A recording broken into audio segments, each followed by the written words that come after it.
What's up, everybody? You are listening to Come On Man, a 3% Man podcast. I'm your host, Paul Bauer, and I am on the road to being a 3% man just like you. If you're new to the show, this is a podcast for fellow students of Corey Wayne's book, How to Be a 3% Man, and for men who just want to be better in general. We talk about dating, gaining wealth, being happy, and using the law of attraction to get everything we want in life. You, my friend, are listening to another excellent episode of Come On Man. If you haven't done so already, please subscribe. And if you're watching this on YouTube, be sure to also hit those notifications. This week is a real treat for you. I had 3% brother from London, England, Richard Joy, join me. Richard's a men's coach on all sorts of things, from spirituality to finding your life's purpose. He's also the author of a book called Lost Boy to Awakened Man, the 7-Step Transformational Guide, which you can get for free on his website or via paperback on Amazon. We discuss his coaching practice, his life journey, his YouTube channel, as well as his 3% path and how Corey Wayne's work was life-changing for him. I'll bring you all of that right after this.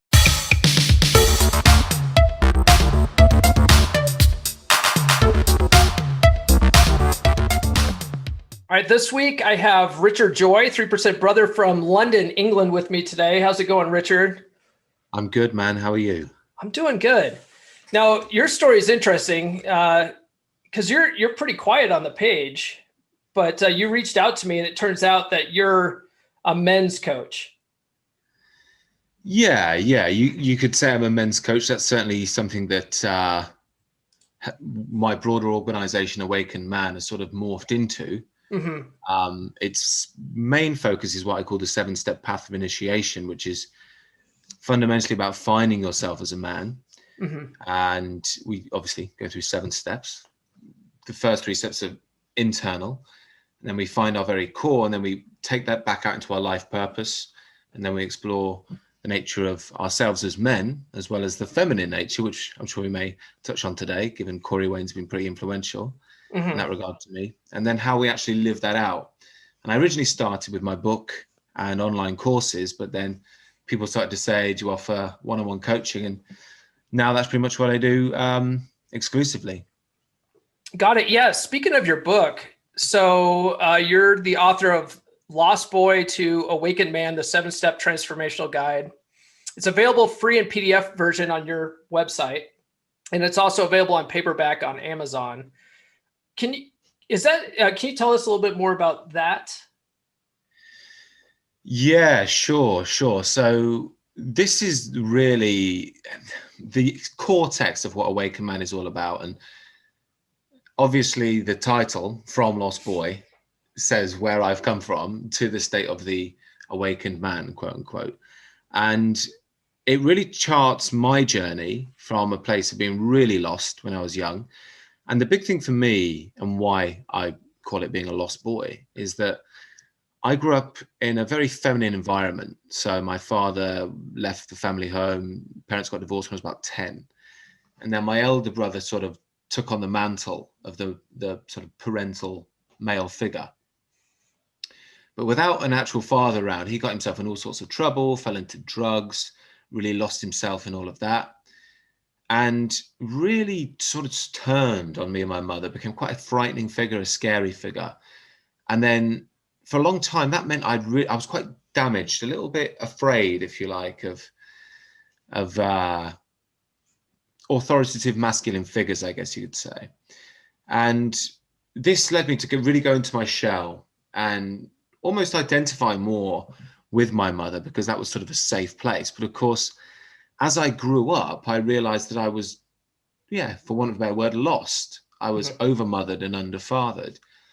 And with that as well, I had a lot of resentment inside of me, especially towards my father and elder brother, which I just hadn't dealt with for a long, long time. And that led me to carrying lots of anger and resentment and getting involved in all that sort of really radical type politics, where I thought I was, figuring out the world and putting the world to rights. But I had to really look inside myself and realize that there was a lot of anger and resentment in me first. And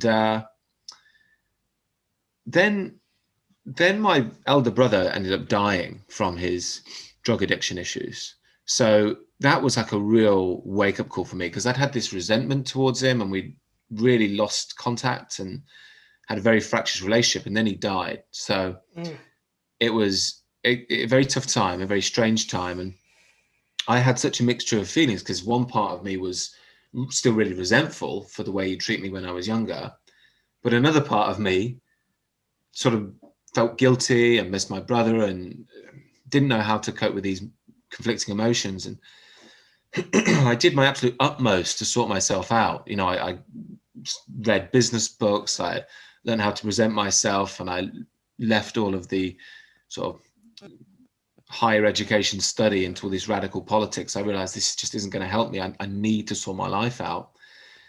And I did everything I could, and I built this persona, if you like, this guy who could wear a nice suit and all that sort of stuff. There's a John Lennon lyric. He says, you can wear a suit and look quite cute, but you know you can't hide when you're crippled inside.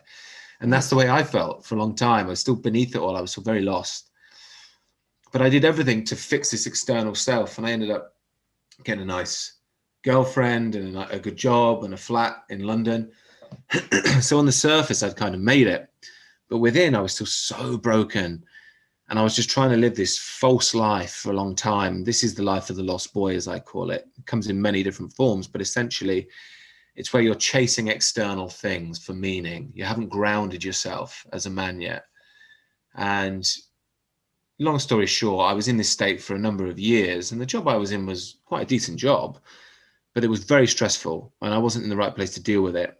And then I was in this absolute nightmare relationship, which I may touch on later. I was very obsessive with her, quite needy, didn't know how to handle myself as a man in the relationship. We've all been and there. It basically, yeah. Yeah, and it led to her seeking, I guess you could say, other options, which really broke me. But I didn't have the knowledge, the skills, the foundation as a man to know that was a boundary I had to put down and walk away. I was still in that lost boy state, if you like, because deep within, I still felt like the child who'd lost his family. You know, that was what was really speaking out of me. That was clinging, you know, to this girl. And I just got really beaten up in that relationship because I couldn't walk away. So I was almost living off the crumbs of it, you know, because she was this hot girl. And I was one of these typical guys. I thought, oh, we've got this magical connection. But anyway, it really was harming me in a big way. And thankfully, eventually she left. She actually moved countries and with her job. And around that time, that's when I had this huge explosion in my life. And everything was just too much. And I ended up in a rehab in the middle of nowhere in England. And so you ended up getting into drugs a little bit yourself then, or? Yeah, it was more drinking really with me. It was more drinking. There was a bit of drugs, but it was never really what did it for me. I was more drinking to maintain the facade of this kind of confident guy, you know. And in time, I ended up having this major just breakdown. I thought, I can't do this anymore. And I ended up in this rehab. And it was really more than anything, it was just a place to get away from everything, get away from the work, get away from that relationship and just start afresh. But something happened to me, man. Like in going there and it being this, I completely gave in. And when I completely gave in, there was this sense of peace within, you know, very strong, very small, but very real sense of peace right in my gut. And since then, I've become very interested in paths of initiation and spiritual work and men's work. That's obviously what I work in now. And I realized now that I'd had this kind of transformative experience, an initiatory experience, if you like, where I realized that I can't do this. And I'd let go completely. And in the letting go, if you like, I'd opened a deeper part of myself, which was very deeply rooted in something true. And I realized at that point that I wasn't quite in control of my life. And that was a good thing. I'd almost let go of the control, and it allowed me to almost start existing from a deeper plane, you know. Corey Wayne actually talks a lot, especially towards the end of 3% Man, about living out your love and projecting that in your world. And I think that was maybe my first experience of something like that, where I was rooted in something deeper than my ego and my own selfish desires, my fears, my anxieties. And I'm not saying it was all magically fixed in a moment. It wasn't. I was still in a bad way. I was still quite fragile, but I knew something had shifted. And with that, I became very fascinated with spiritual work and men's work, and like I say, initiation and transformations and why these things happened. And that took me on this long journey of doing all manner of different types of work. I pretty much did everything you can imagine, tried the lot. And it really worked for me. I really came alive. I mean, I found myself, basically. I found that you can never find happiness outside of yourself. I found that there's a story of life that we're all part of, and it's more about letting go to that rather than trying to control that. Well, at least which gave me peace and gave me direction in life.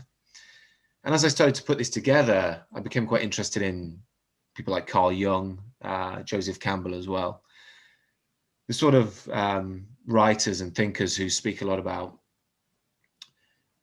the principles by which a man finds himself. The hero's journey, I suppose, is the most archetypal example, but there's a process through which a man finds himself, and he almost has to go on this journey of death and rebirth. And I started to read more into this and see that this is cross-cultural, worldwide. Since the beginning of time, this is a story of men. And then I started to see I had not had any experience in my life of anything like that. You know, like I said earlier, there was no male guides, there was no formative figures, there was no one showing me the right direction. So I just fell down a black hole. And I guess you could say I was lucky, or maybe it was fate for me to do that. But it allowed me to go through the experience and find myself. And then I started putting the pieces together, and I realized that I had come back to myself as a man, or found myself as a man via three core principles. Number one was making peace with my earthly father, my actual father, and reconnecting with him as much as I can. I understand that's not always easy for lots of guys, but you do what you can. Then the second step was, as I call it, making peace with my cultural father. I understand people have different political perspectives today, but I'll just leave it as saying that I was very negative towards my country and the values of it. And I think that a lot of that was really coming from my own dislike or distrust or resentment towards my father and elder brother. And once I'd repaired those relationships, I was able to almost make peace with the broader archetypal masculine elements of life, discipline, boundaries, these sorts of things. Started placing those in my life, and I really started to get a lot of structure, a lot of focus, and be able to handle life, be able to be decisive. And ultimately, the last step was making peace with what I call the universal or the divine father. So that's almost like life itself, opening up my spirit to a quote unquote father which can guide me. Some people may see that as God, some evolution, or life itself, however you want to see it. Once I'd implemented those three things, I realized that I was really onto something. And that's when I started my company, which originally was called Recovering Man, because it was about helping men recover from these bad states, as well as recovering the archetypes of masculinity and the rituals of masculine growth. But it's since become Awakened Man. So From Lost Boy to Awakened Man is the title of the book. Okay. And that's, just a quick run through, although I probably went on a little bit too long, but that's a quick run through of what the book's about. No, that's perfect. I also noticed on your website, though, that you have a whole section that just says like free PDF books. And it's not just the Lost Boy to Awakened Man. There's a bunch of them on there. Are those all yours, or are they just other ones that inspired you? No, those PDFs are all mine. So they're all PDFs that guys can download for free. They're just really simply giving value out there. They tend to focus on different areas, again, like Awakened Man does as an organization. So some of them are more spiritually minded, for instance, meditation. Some of them are a lot more practical. There's one called Get Your Shit Together, which is a lot about just getting yourself sorted. That's very popular at this time of year. Yes. And then And then also I do like a yearly planner for people as well, if they want to pick up that. And then there's, I think, one on life hacks and one on the path of initiation itself. So plenty of material there for guys to get their teeth into. Got it. Yeah. So you do not just men's coaching, but personal and spiritual development. I think you touched a little bit about that in the book, but Can you tell me more about your coaching practice? Like what's that like? I've never used a life coach or anything like that. So how does that work? Yeah. So again, the whole life coaching world is very vast. Sure. And I would probably say I'm not really a traditional life coach in the traditional sense, where usually a guy will come to a life coach and they'll have certain goals.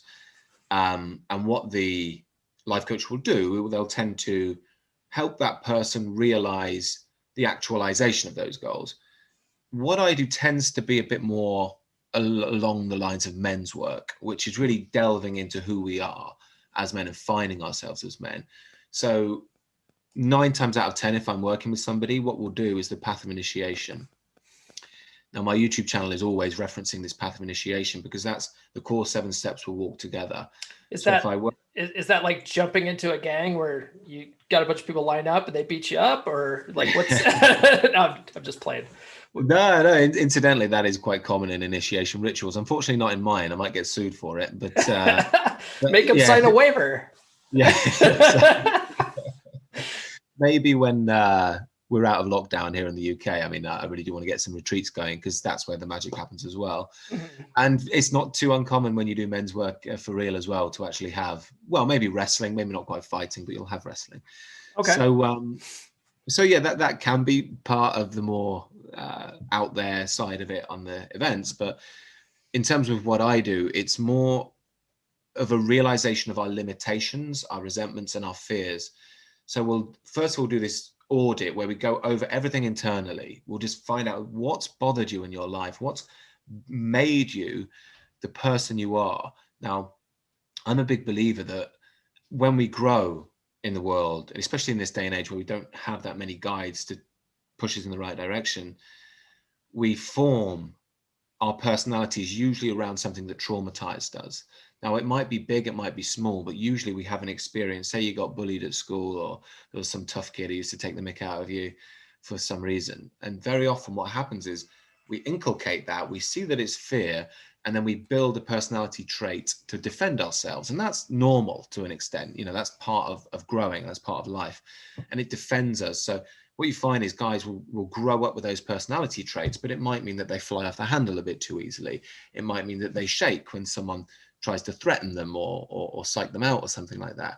We have to explore each of those instances to find what happened in the first place, and then start to basically undo a lot of that work and take them back to their very core energy. And that's the more classically spiritual stuff, if you will, where we're basically just aiming to get to that place of neutrality where we're not judging anything, but we're aware of everything. And once we get to that place, we can start to rebuild. And that is basically classic initiation stuff. But in a way, to get there, it's almost we have to, first of all, acknowledge our limitations. So by acknowledging our limitations, we can find the limitless, i.e. that awareness of all of our states of being and our issues within to help us overcome those. And then as we move into the third step, that's when we start dealing with what I call the higher self and the lower self. The higher self is the you, which is the neutral you before thoughts and worries and anxieties. And then the lower self, I guess you could basically say it's synonymous with the ego. It's the fears, it's the indiscipline. It's those parts of us that we can't quite trust, but we have to be aware of. And once we start to understand that we have that dual nature within, it's then we start to then form it into how do we actually live this life. And then just to run through it quickly, we move into the nature of value frameworks. As I said earlier, I'm a really big believer that it's very important for a man to be rooted in something, his code of honor, his code of ethics. Again, I think that lots of men have been taken away from that today. It's a bit of a tragedy, and it harms men a great deal when they don't have that. But we have to reawaken that because it's within us all. It's within our languages and cultures. I'm not saying you have to adhere to whatever your own culture is. You can find something that works for you, but you have to have something and know what it's rooted in. So we explore value frameworks, not values, value frameworks, because you have to understand where you're coming from rather than what specific values are. That they will take care of themselves. Once we've got those, that's how you start to form a purpose. More accurately, your purpose will be formed for you. I mean, there's a wonderful saying by Joseph Campbell that something like we must be willing to let go of the life we planned to find the life that's waiting for us. I think that's exactly where we get to in that part of the journey. Then we start applying it to actual goals, goal hierarchy, how we're going to live that out. And as I said before, then we move into women and what we want from women and how we relate to women. And then our lives as men and the 3 fathers I mentioned earlier. And then we have the last step where we actually focus on practically doing this stuff for the long term. Got it. That's really great. And going back to purpose, we chatted about this a little bit before recording, but a lot of guys in the 3% Man Facebook group they're struggling to find their purpose in life. So that you get a lot of, I think most people don't even really think about it, on a day-to-day basis, like, oh, I need a purpose. Like they're just focused on just getting through the day. Or, a lot of guys get really tunnel visioned, especially in the 3% Man group, they get tunnel visioned on women, and they don't realize that having a mission in life, a purpose in life is way more important than women. And if you could focus on that, the women will come eventually. It doesn't they just show up. It's like magic. What would you say is I don't know, if there's a Cliff's Notes version to trying to find your purpose in life, is there what would you say is like the most important thing to focus on when you're trying to figure out what your purpose is? Yeah. Well, I can give you 2 really quick answers. Number one, there's a great title of this book this guy wrote. This guy's popularized Stoicism for the modern era, called The Obstacle is the Way. So if you're worried about what your purpose is, go and find an obstacle. And we've all got obstacles in our life.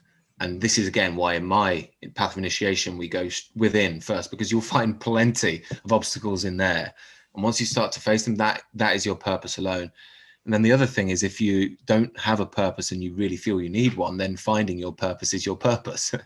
And then finally, aside from that, I do think there is an element today as well of simply letting go. We so overlook that. We live in this culture of do, and that's not always a bad thing. Don't get me wrong. Taking action is very important, but sometimes it's being still, and even being purposeless will paradoxically show you a deeper meaning of life, even beyond purpose as well. And just to, echo what you were saying there, it's so true what you said, and that is, again, one of the great things about Corey Wayne, that I found between him and other writers, especially in the whole, whatever you call it, manosphere. Yeah. Manosphere. Yeah. That he's always been it's very much about building yourself as a man rather than creating a facsimile of a man to impress women. Yeah. And go back to what you said about sometimes finding your life purpose is your purpose. I always sort of look at the life's purpose thing as your life's purpose changes throughout your life. When I was younger, I would say that, my purpose was to be a good father to my kids. It still is. But, when they were first born, it was like, okay, this is my new purpose.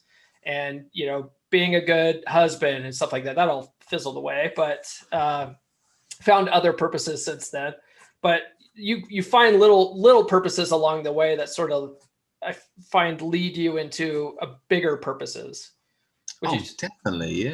Yeah. And I think you also touched on something really important there as well, in that you're going with the flow of life, which I think is the most important thing. Because very often, again, like the Joseph Campbell quote I just mentioned a moment ago, one of the things is we're often looking for that great purpose, and it stops us seeing what life has got in store for us anyway.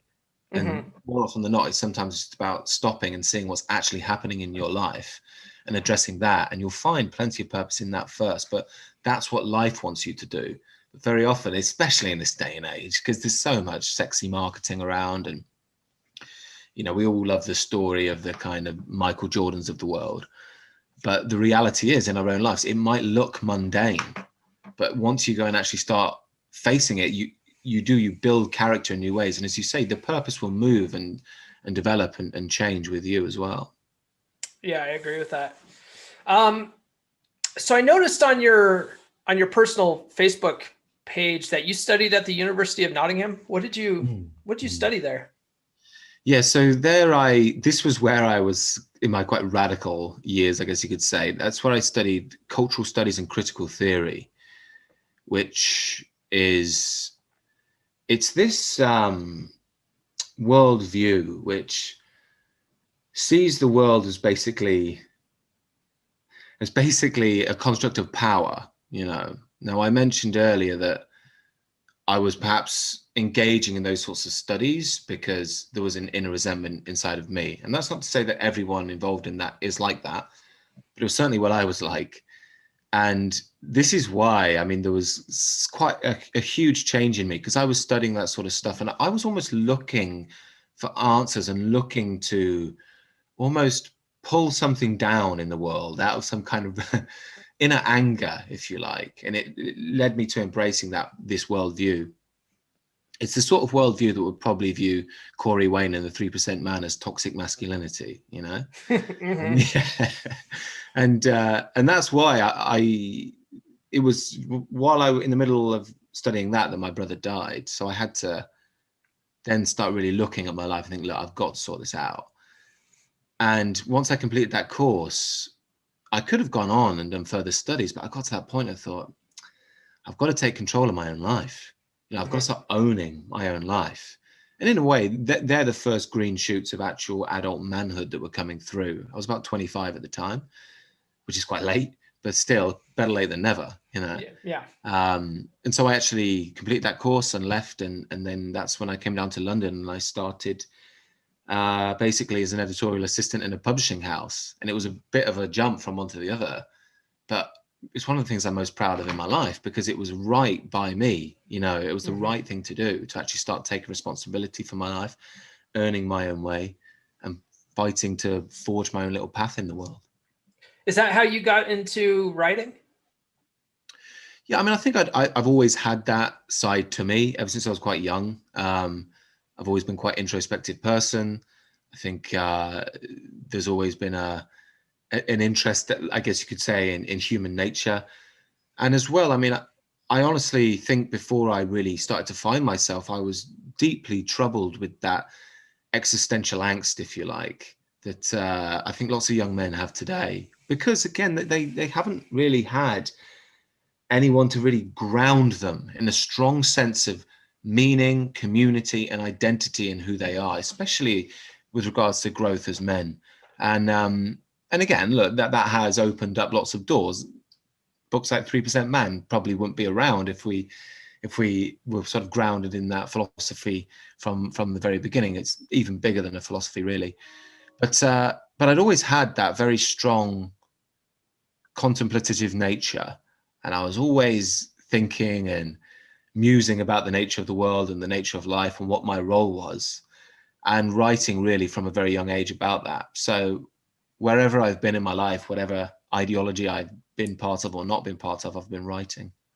Got it. Okay. There's a few people on the page that I know since I've been in the 3% Man group, which is almost a year now, where they say that they want to write a book and stuff like that. I feel like if you're naturally a good writer, then writing a book is probably somewhat easy. But I feel like if someone's like, I want to write a book, but they've never done that before. What suggestions would you have for someone that wants to write their own book? Yeah, it's a good question. I mean, I think for starters, you have to have, sounds so obvious, but you have to have something to say. You Sure. really do, because you'll get tired once you get to about 30, 40,000 words. You know, you really will, and it'll become a drag and a strain. You have to really want to get something out and be like, this is something I either just really need to explore for my own unexplainable reasons, or this is a story I need to tell.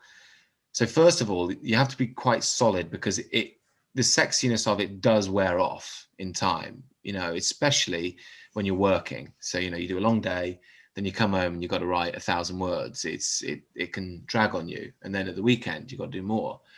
So you have to do something that you're genuinely interested in, you love, and you feel a natural passion about. And then the second thing is you're going to have to plan it, not meticulously, because there needs to be a bit of space for you to go where you need to go, but you need to have quite a solid plan and be sure roughly speaking, where you're going to go with it, because otherwise you can just start veering off into a bit of nothingness and you go off on tangents. That's a mistake I made when I was writing the book. I'd pretty clear what I was going to up to about chapter 7, and then you start sometimes ranting on and rambling on, especially when you've got lots of ideas about a topic.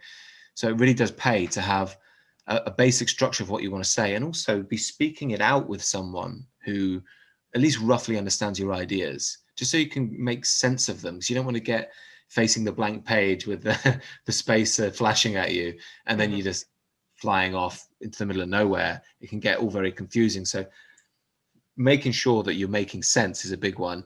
And then finally, as well, if you do actually go through with it and start writing a book and you get there, it's worth finding somebody who is either kind enough to help you or even paying for somebody to help you to actually read it, to go through it and just process it, give you their thoughts, let you know what they think about it. That really does pay off. And then also, if you have the time and you're not up against massive constraints, putting it away for a week and just doing something else completely, and then going back and reading it over yourself, because it's quite eye-opening. One, the mistakes you've made, but two, you also read some of your own points with fresh eyes, and that can really help the whole process. Got it. Okay. That's a good tip for when I write my book. No, I don't have any plans to do that anytime soon. But speaking of books, you mentioned Corey, and obviously, you're a member of the 3% Man Facebook group, and you reached out to me, and you said that Corey's work like really changed your life, and I want to get that story. How did Corey's work change your life? Yeah, so I mean, as I said earlier, I was in this really toxic relationship for quite a long time, which was largely due to my own just lack of self-esteem, lack of knowing who I was as a man. And it was actually that girl who said, she said, I was at some house party and this guy was showing me 3% Man, a book called 3% Man. And she said, you should read it. And I remember being like, yeah, I'm not going to read that, being all pissy about it.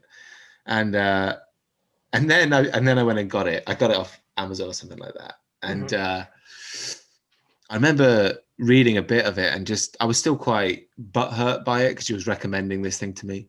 And then I remember being like, oh, it's just pickup. Yeah, I'm like beyond pickup. I'm above pickup and all that sort of thing. Yeah, and I was still quite reticent to actually, engaging with the material. And then I think it was one of those things where it's like you're drawn to it. You might be making this big show, but you're kind of drawn to it and you're drawn to what it's saying. And then I just started to leaf through it, and it was like gold. It really was. I just couldn't believe what I was reading. In one sense, it felt so obvious. It felt like I kind of already know this on some deep level. But in another sense, it was just like counter to everything I've been taught in my life. Because as I said earlier, I'd sort of grown up without any masculine role models. I'd grown up largely in a sort of female environment, if you will, and then into university where my studies were all kind of the feminist variety too. So this way, I was in that kind of, as they call it today, blue pill thinking of pretty much, girls just want a nice guy, be Mr. Romantic, all that sort of stuff. Be really sweet and try and bare your soul when you first meet them and stuff like that, because I'll be like them and they'll like me for that and we'll connect and they'll feel sorry for me. That really was my mentality. And I just kept striking out time and time again. And I just didn't ever know what it was. But once I started to read it, it all started to just make massive, massive sense. And I should say as well, at the time when I was dating this girl, there was this plumber who used to come round and do some work at her flat, and he was a bit of a happy-go-lucky guy, but he used to flirt with her and fancy her. And I could see that she liked it. She was with me, but she liked it. And it used to drive me mad. And I could never put my finger on what it was. Like, why, when she's with me and I've got this nice job, why is she you could see there was this chemistry. And again, knowing what I know now, if I was in that situation, I would just love her and leave her, basically, do we be happy. But back then I had no idea why. And then I started reading this book, and then I realized this dude, he's not got any needy energy that I've got. He's just comfortable in himself, you know. And looking back, I can't blame the guy for having a crack. You know, he was just a man, and she's an attractive woman. Yeah. But it just made so much sense to me all of a sudden. I was like, I get it now. I've been just pouring out all this feminine energy for so long. And then sometimes I'd like have one too many drinks and be really confident and cocky. And that would kind of make you think, oh, maybe he's kind of all right. And then I go back to feeling anxious and nervous and afraid. And it was like the first thing that really opened my eyes to basically the basics of sexual or gender dynamics, if you will. And even though it opened my eyes in the, you know, he says so many times, you know, you got to read it 10 to 15 times. I think I read it once and then I put it down. And then I started reading all this pickup material instead. I got more interested in traditional pickup. So I ended up breaking up with this girl, and we were always on and off and on and off. And in the off times, I was always practicing pickup. But while that did help, like it taught me a lot about actually flirting with women, building attraction, getting women to bed, all that sort of stuff, having flings, it still wasn't really helping me with this girl that I was in this needy relationship with. Now, then I had that whole breakdown/breakthrough experience. And that's when I really started to date again. After about 6 months to a year, I started to date again. And that's when I started to look at the pickup material, but something about it just didn't speak to me in the same way anymore, because really, I suppose, again, it spoke to my inner lost boy. It spoke to the part of me that just wanted to go out there and grab women. It didn't have the depth I was really looking for.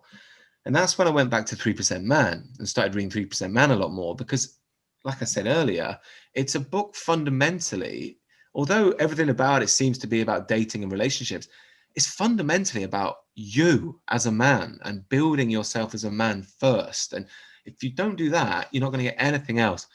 So that's when I sort of took Corey Wayne on more as the guy that I go to, the guy that actually makes sense. This is a guy it's far richer than just dating and trying to attract women. It's basically the whole package. It's also about relationships. It's about how to handle women in general. It's about how to handle yourself as a man. And to be honest, I've always found that it just doesn't pull any punches. So I've always found it very reliable to go back to, because all too often it's I personally find it very easy to get complacent. You know, I'll make progress and then I'll get lazy and complacent.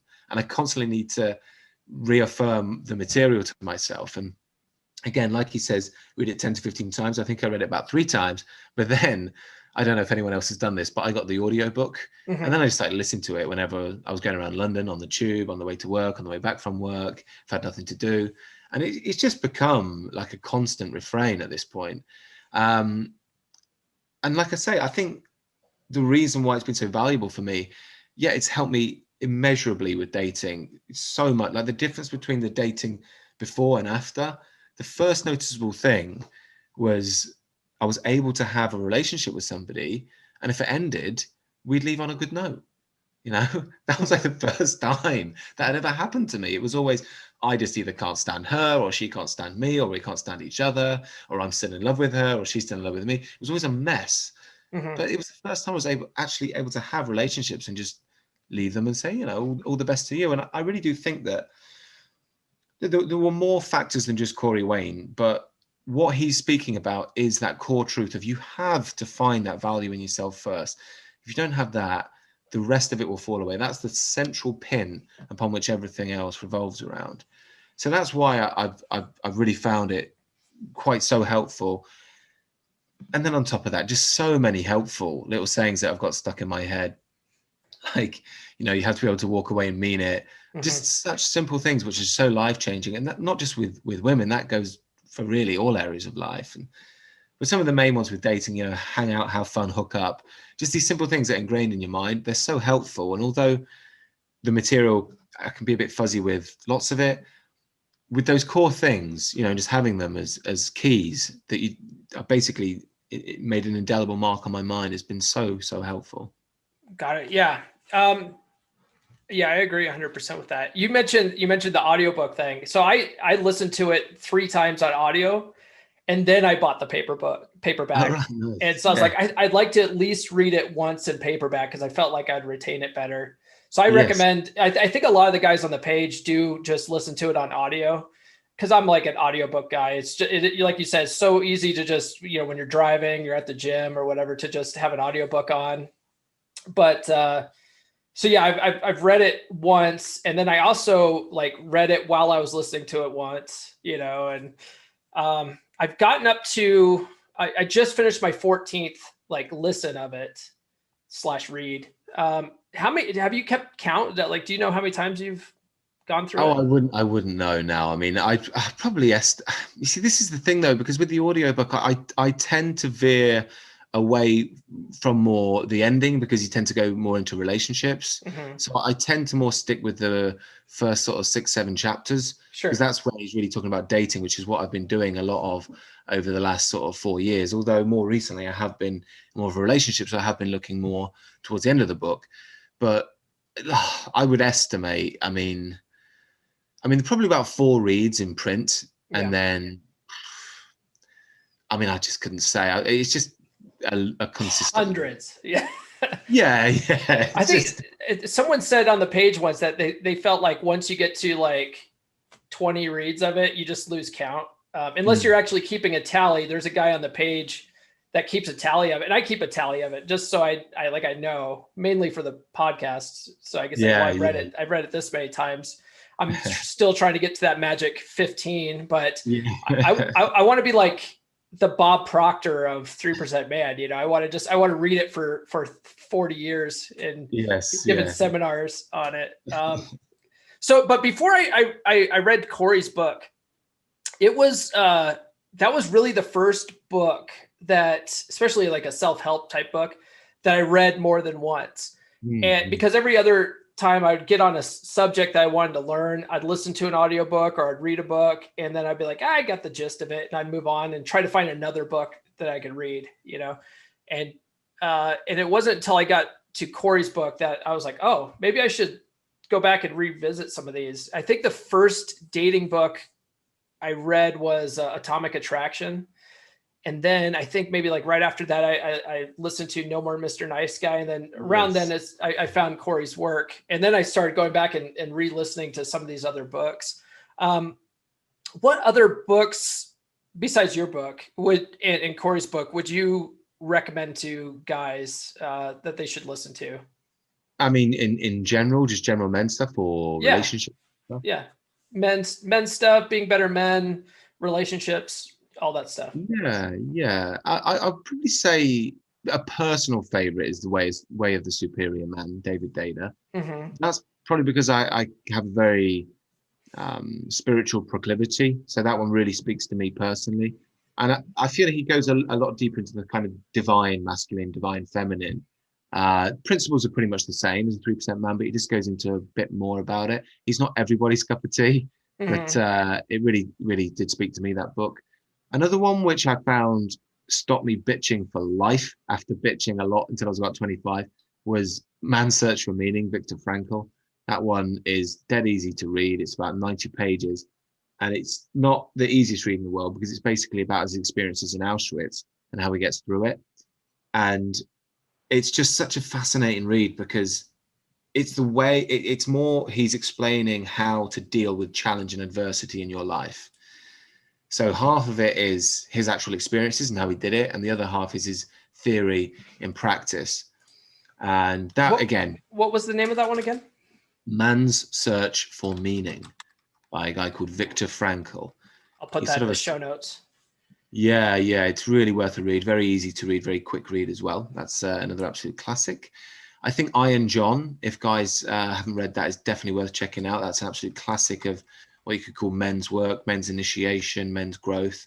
It's an absolutely brilliant book. It's by this American poet called Robert Bly, but he takes on the famous German sort of fairy tale called Eisenhands. That's Iron John in German.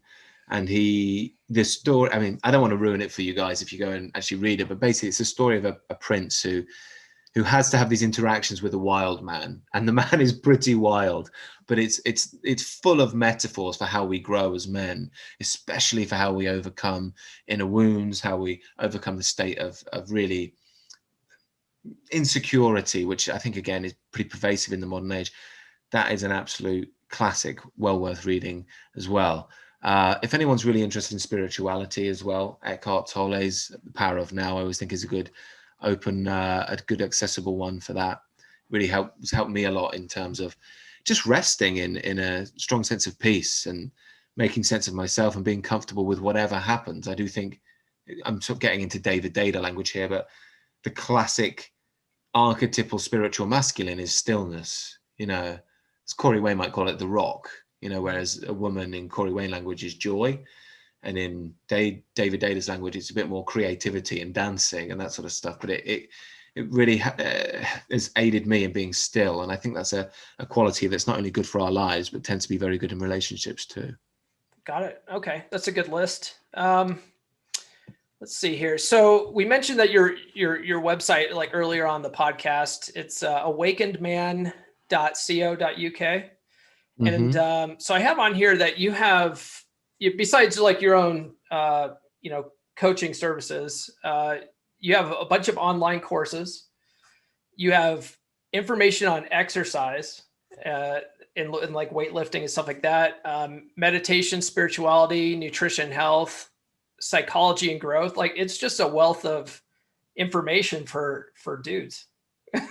Yeah, pretty much, man. Yeah, that's the plan. That's the plan. It's really a one-stop shop for mind, body, heart, and soul. The website it's a difficult toss-up, really, but the website and the YouTube channel are probably about equally balanced now. I think in this day and age, people like to see you visually, so I tend to probably put more content out on YouTube. And I think it's just the way we imbibe material today. But I still do write pieces for the website as well. And as you say, they cover many different key areas. I think it's all about moving beyond the individual things of just the physical or just the spiritual or just the romantic to that core of just health, of coming from a place of health and truth and authenticity and finding ourselves as men, really trying to build that masculine wisdom. Because like I said earlier, unfortunately today, those pathways for lots of guys have been taken away. So the way I see it, it's up to us to rebuild them. In fact, actually, I'm just about to launch a forum in about a week's time. I say week's time when this goes out. This will be... it'll be over by then. Sorry about that. Yeah. That's the hardest thing. I just had Luke on from the 3% Man page, and he was doing a review of Benny Lichtenwalner's dating coaching course. And Benny, at the time of that recording, was getting ready to do a big retreat in January. And I was like, this isn't coming out until like April, man. So sorry. You guys missed it. But but if you have them frequently, then people could probably check your website then to see when the next one is. Yeah, well, exactly. I mean, what I'm actually building is a forum, which is going to go on indefinitely as well, because I've had, it was basically originally just London based in the UK, but because of the lockdowns, I started opening it up to lots of different guys. And then it made sense to actually start a forum, which is like a small subscription fee, about £11. It's about, well, I don't know what the exchange rate is like now, but it's usually about $15, something like that a month. And we have a weekly meditation, a weekly men's meeting. All the Awaken Man courses are there, and a forum to chat about all those men's issues we were touching on earlier as well. So yeah, that's part of 2021's plan. Very good. Speaking of the lockdown, I know, like I talked to some of the other guys from England in the group, and I know that like London, or not London, but England in general, and I guess it varies on what town you're in, but it's pretty well locked down right now again. How's that been impacting you on a day-to-day basis? I'm just curious.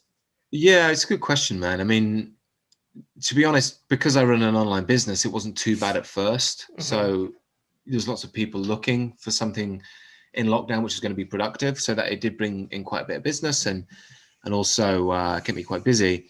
But there's no doubt about it. You do get a bit stir crazy. When you say it's lockdown in London, it is lockdown in London. There's just nothing open apart from the local grocery stores and convenience stores. Mm-hmm. There's not really that much you can do. I mean, when we had the earlier lockdowns, it was actually a really good opportunity to go on dates, I found, because they were simple, dead easy to just go for a little walk. There's nothing else you can really do. It gets you out the house, it gets her out the house. And also because it's just a little walk, if you're not keen, you can just you can just leave that, and you know what I mean? It was just a simple walk. You're not wasting any money going to any sort of flash places or anything like that. So I find it quite a good thing for that. And then I actually met someone. So then we started dating a bit during lockdown. So in that sense, it hasn't been too bad for me because I've been able to work and see someone. But since they've shut the gyms, there has been a bit of a toll. And I think, again, I have to count my blessings, because I think once you open yourself up to the sort of material we were talking about earlier, these sorts of books and the sort of guys on YouTube you'll find who talk about the same things, it really does help push you through and pull you through, especially when you've got a meditation practice as well. But I do know lots of friends who've really struggled. I mean, there's guys who've lost their jobs as well over here because the lockdowns have been so harsh. So some guys have really been struggling. I'm about getting by, but I am hitting that point now where you're getting a bit stir crazy because you just can't go outside. But, you know, got to man up, push through, and hopefully by February, March time, they'll open things up again and life can somewhat get back to some normality. Yeah, that would be really nice. I'm really blessed because I live in the middle of nowhere in Western Colorado. So, oh, nice. Like when at the very beginning of the pandemic, like everything was locked down, just like everything everywhere else. But when they started realizing that we just weren't having the same number of cases that everywhere else was, because it's a smaller community, they got a variance from our governor. So they started opening things up a lot more. And then eventually, like all the businesses around here were just like, we don't give a shit. And so like no one follows the rules. No one wears masks. It's almost like life is as usual where I'm at. But yeah, awesome. But I hear stories from all the guys in the group in just various parts. And some people are really struggling. Yeah. Like they can't get dates. They have, when they reach out, like women just do not want to meet up in person. They only will do video dates. And like after a while that gets old, you know? And so I was just curious what it was like for you, but it sounds like you're still able to meet up with people. And yeah, I mean, to be honest, I'm sort of breaking a couple of rules by doing that. But on the whole, you're supposed to just sit at home doing nothing. And there was this big joke going around that basically, effectively, the UK government tried to ban going out drinking and having sex, which... Right, yeah. That's not happening. Like, you're not going to stop that. Exactly. So they had limited success with that one. But you know, it has been pretty rough. But like I say, I mean, I've pretty much been able to push through by focusing on my own business and dating this girl. And I think you are allowed to see one person, I think. To be honest, no one really understands what the rules are. But yeah, I'm a little jealous of you, to be honest, man, because one, Colorado, from what I've seen, is really naturally beautiful place. Mm-hmm. And secondly, just to have so much space, because in London, everyone's cheek by jowl, you know? Yeah. It's one big sort of New York City, really, over here. And it's... means everybody and everything gets locked down. Yeah. If you're listening from California, you wouldn't like it here. Please don't move here. Just saying, just putting that out there. Yeah. One of the blessings I found from the pandemic, though, was during the pandemic, that was the first time that I invited a chick directly to my house on like a second date. Because before that, I was always under the mindset that women don't sleep with you until the third date. So don't even bother inviting them over, you know? But then when there's nothing else going on, you're like, okay, well, we had our first date at as a picnic at the park. What else were we going to fucking do? Why don't you come over and I'll cook you dinner? Mm-hmm. And then it was just like, oh shit, this is like magic. They come over on the second date. Amazing. But that's it, man. That's it. But you're doing the right thing. That you got to improvise, haven't you? You know, in these times, you just got to do what you can and improvise and take advantage of the situation. Yeah, absolutely. So that's one blessing I would say. I'm one of those people that tries to look for the positive and everything. So I would say that was a major positive last year when everything was like super locked down. Yeah, no, nice one. Okay. What are the belts you got behind you there? Oh, I'm just a big nerd. I have I have the AEW Championship belt replica there, and then the NWA World's Heavyweight Championship replica there. I'm a big wrestling guy. I got into it when I was in the Navy years ago, and just it's still real to me. So Fair enough. I thought you might be a world champion wrestler of Colorado or something. Yeah, well, that's what I tell the ladies. Nah, I'm just kidding. No, I'm just a super fan. That's all. Like if I was a super Star Wars fan, I would have like, X-Wings and shit back there. All right. Well, I got one more question for you, and then I'll go ahead and let you go. I like to ask this for pretty much everybody that joins me from the group, but what does being a 3% man mean to you? Yeah, good question, man. Well, I think for starters, it's as I said earlier, I think more than anything else, it's more than women. It's more than work. It's about building that internal knowledge of who and what you are in the world. And once you've got that, the rest kind of follows. Then it's dotting the I's and crossing the T's stuff. It takes a bit of time to learn the basics, but it's fundamentally about living out an energy and tapping in, if you like, to a knowledge which is deeper than what you'll ever be offered in society. But fundamentally, it's not just a knowledge that you have intellectually, it's that you actually live out. Then obviously comes the application of it to women. And then I think it's not just about dating the women, it's not about having success with women, but it's also like, I think Corey Wayne says in the book, it's also just about loving the experience, about enjoying what you're learning in real time, about embracing it. And I totally do get what he says when he says, like, I'm fascinated by women. I never had that approach before. Like, it was always, I want something from you. Mm-hmm. Once you learn to just be interested in them, it's a higher level consciousness almost, because it's all about embracing what they are in their own fullness and not trying to put labels on them, and learning as you go, learning from them, and then applying that to the material you've learned.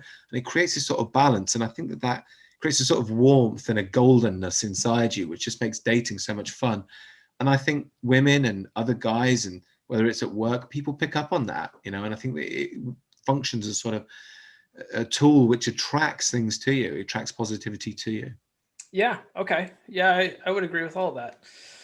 Well, Richard, it's been a real pleasure, man. So your website, once again, is awakenman.co.uk, and then you're Awaken Man on YouTube, right? That's bang on, man. Yeah, awakenman.co.uk, Awaken Man on YouTube, and my book, From Lost Boy to Awaken Man. You can just search it in Google and it will come up if you're interested in checking that out. And there's loads of stuff on the website, as you kindly pointed out, and lots more on YouTube as well. So, yeah. Great. And I'll put links to all of this stuff in the show notes. But I really appreciate you joining me today. This has been a really good conversation. Yeah, awesome, man. Really enjoyed it, buddy. And it's great to connect as well. I shall see you in the group. And if you want to do any more podcasts or chats, just let me know. It'd be good to catch up down the line. Yeah, sounds good, man. I'll talk to you later. Awesome, man. Sweet. Richard, thanks again for joining me. Everything you talked about was informative. As I mentioned in the show, all links to Richard's book, website, and YouTube channel, as well as his other book recommendations, are in the show notes. All right, man. Catch you next week. Thank you for listening to Come On, Man. If you're new to the podcast, I highly recommend reading How to Be a 3% Man by Corey Wayne at least 10 to 15 times. I recommend you watch his coaching videos on YouTube, and I recommend that you engage with other 3% men in our 3% Man Facebook group. Links to all of these are in the show notes. If you like this episode, please give us a good rating on your podcast platform of choice and share with all of your bros. Now go out and get it.